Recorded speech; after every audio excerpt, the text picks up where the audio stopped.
Are we going to see sponsored window nets in 2025 for the NASCAR Cup Series? Plus, let's talk about the Kyle Larson rule real quick.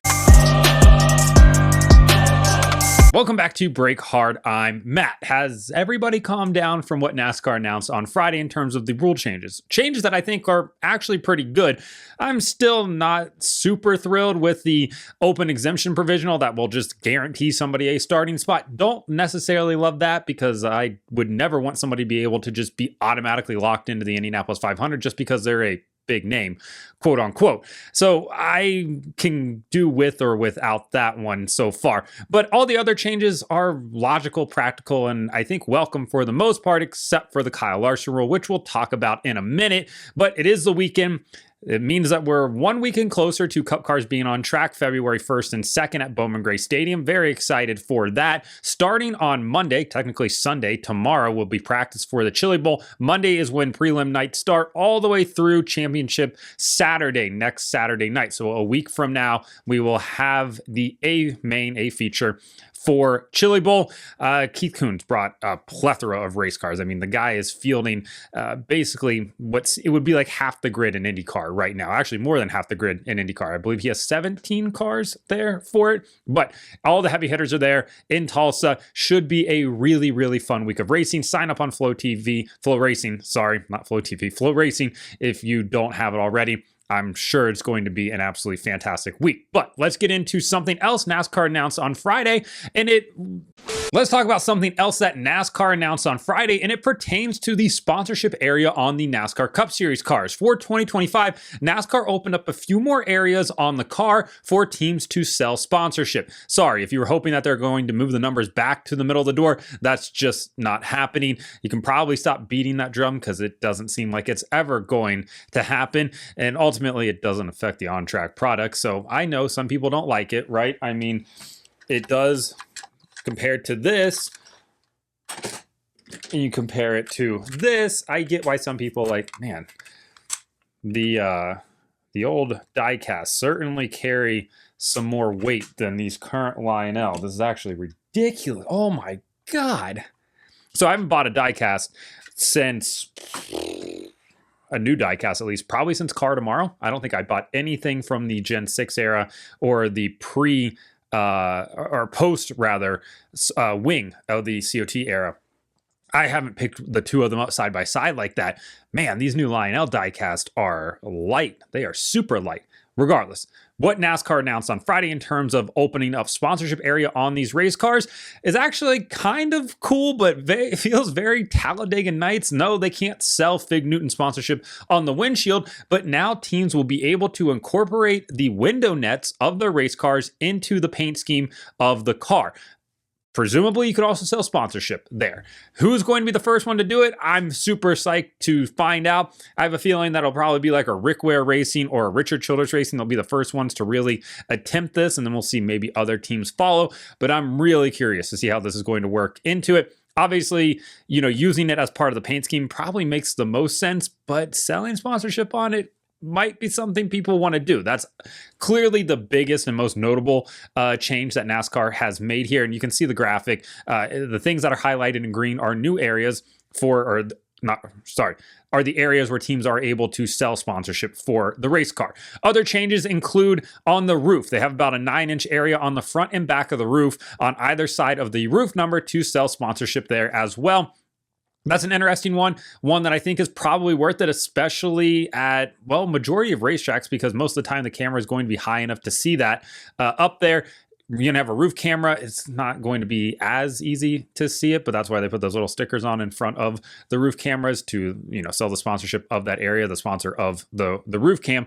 But that is a pretty interesting spot that they've opened up. They've also opened up the area in front and behind the front wheel. So basically on either side of the wheel well, teams can now sell sponsorship there if they would like. At the base of the spoiler, on the rear facing side of the spoiler, you're able to sell the sponsorship there. There's also two little spots down on the bumper that they're going to be able to sell as well. So just kind of some little areas that NASCAR has opened up. Now, when it comes to selling sponsorship on race cars, obviously, like, we need to be able to sell sponsorship, and having associate sponsors and secondary sponsors, even just those little ones, do help pay bills. That's a set of tires potentially. That's a couple, fuel stops. I get it for some teams out there. What I don't want to see happen is the Cup Series turn into like the Argentinian stock car series, where we're slapping sponsors anywhere and everywhere, and there is no rhyme or reason to any of it.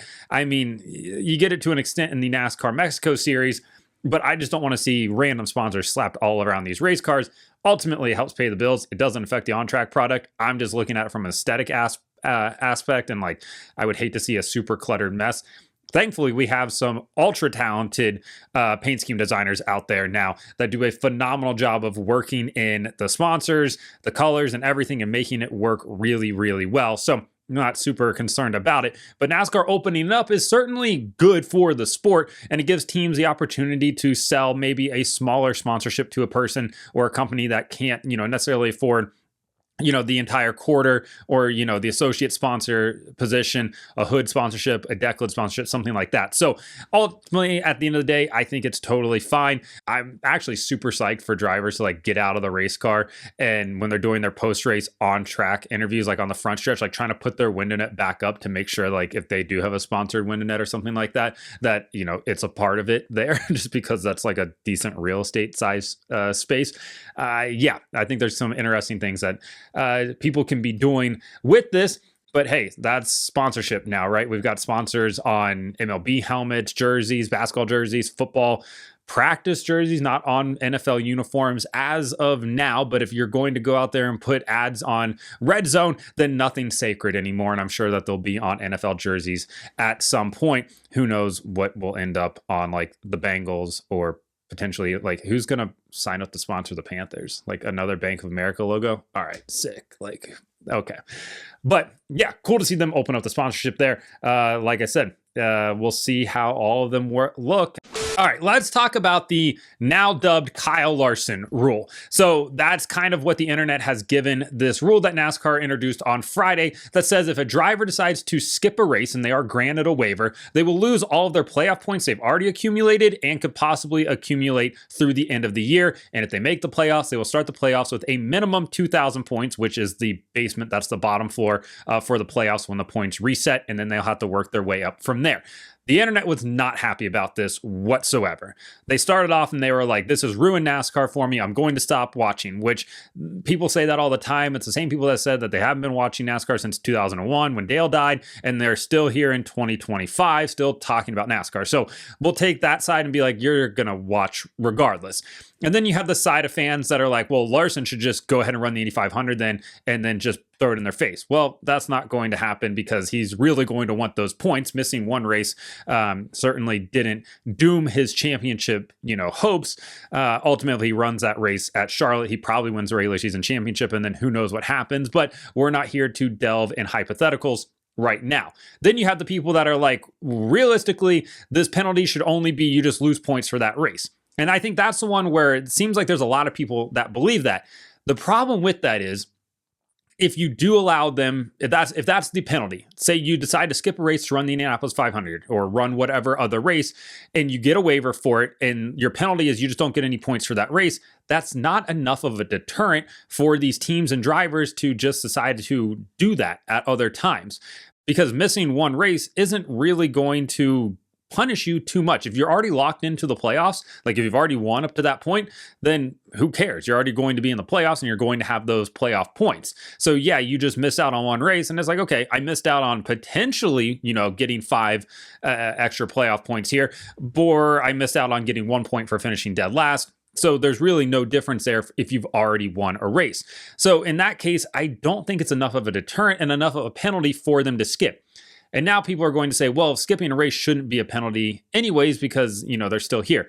I get it, but part of the charter agreement is that your driver will enter 36 races. And to be championship eligible, you have to enter 36 races for this. So the charter, that team has to enter 36 races. Obviously, it can enter with different drivers. We've seen that happen multiple times. But if your driver wants to be championship eligible, they have to go out there and, compete in all 36 weeks. And I get it. There's people going to be like, well, Patrick Mahomes didn't play in week 17, but he still gets to compete for a Super Bowl. 100% understand that this is a little bit different of, a beast when it comes down to it. But when it comes to being championship eligible, NASCAR has made it very clear that you need to start all 36 races to be championship eligible, or you need to get a waiver. But last year with Kyle Larson, it went all the way up to the top to Jim France's office, and they had some long, drawn out, heated discussions about whether or not Kyle Larson should get a waiver. And that's why when they announced the Indy 500 deal for Larson for 2025, he and Hendrick Motorsports made it abundantly clear, and we're super adamant that they will be in Charlotte for the start of the Coca-Cola 600, regardless of what is happening at Indianapolis. Now, I know it's going to be very hard to take him out of that race car if he is, in fact, leading and in contention to win the Indy 500. I get that 100%. But that's part of this whole rule here. So yeah, it has been dubbed the Larson rule by the internet. I think it's something NASCAR had to do to deter people from doing this. Ultimately, NASCAR wants its stars racing in NASCAR. They don't want their stars going out and skipping a NASCAR race to go race in another series, regardless if it's the biggest race in the world or not. I understand that, but I also understand Larson and others wanting to run the Indianapolis 500 because, again, it's the biggest race in the world, and everybody wants to win the Indianapolis 500. Every driver wants to win the Indianapolis 500. So I get it. But, you have to have that. You have to have that stripping of the playoff points to be enough of a deterrent to make sure that they don't go and they're just skipping multiple races leading up to it. Now, of course, if you're injured, you get a waiver, you get to keep your playoff points. You have to miss a race for the birth of a child, a family emergency. Yeah, keep your playoff points, get a waiver. You can skip the race there. Age eligible, if you're not old enough to race, like some of the truck drivers, when you get that waiver, you get to keep your playoff points at that. If you get suspended and you get a waiver, lose your points. Totally fine with that because you were dumb enough to get yourself suspended, which means that you did something stupid on the racetrack. So you should get penalized more than just missing a race for that. But the Larson rule is going to continue to be polarizing. It's going to continue to be a bit divisive, rather. But I'm, for the most part, in favor of it because it's something NASCAR had to do, because if not, it opens up Pandora's box and it's not necessarily something that they want to have to do or deal with multiple times throughout the year. So let me know in the comments what you think about the new paint scheme, and sponsorship locations that you can do, including branded window nets, as well as what the Larson rule means going forward, and if you're in favor of it or not. So like and subscribe to the channel. Follow me on TikTok at BreakHard, Instagram, Twitter, and Facebook at BreakHardBlog.